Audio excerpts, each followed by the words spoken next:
અમારા વડીલ, આમ તો અમારા માર્ગદર્શક અને જેણે અમને ધર્મમાં ક્યાંય આંગળી પકડીને આગળ લાવ્યા છે, તો આ પરમ પૂજ્ય આદરણીય સચિવ સેક્રેટરી શ્રી ઉદયગીરી બાપુના ચરણોમાં વંદન, મહાનુભાવોના ચરણોમાં વંદન અને બધાને ઓમ નમો નારાયણ. આમ તો કથા ઘણી જગ્યાએ થતી હોય, વર્ષમાં આપણે 2, 4, 5 કથાઓ કરતા હોઈએ છીએ બેન, સાંભળતા ઘણા બધા હોય, પણ આચરણ હોતું નથી. જો આચરણ થઈ જાય ને તો આજે સાધુ ગળું ફાડી ધર્મ માટે જાગો, ધર્મ માટે જાગો, ધર્મ માટે જાગો, આ ગરાડા પાડવા પડે છે ને, ન પાડવા પડે. ક્યાંક કથા શ્રવણ કરો ને પછી એનું આચરણ પણ કરવું.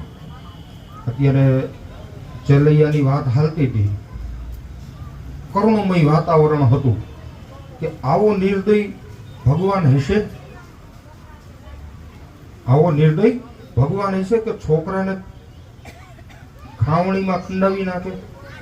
પણ છતાં એક વસ્તુ એનો મર્મ જો ગોતો ને કે એટલું કર્યા પછી પણ અંતે ભગવાનને આવવું પડ્યું ને આવવું પડ્યું.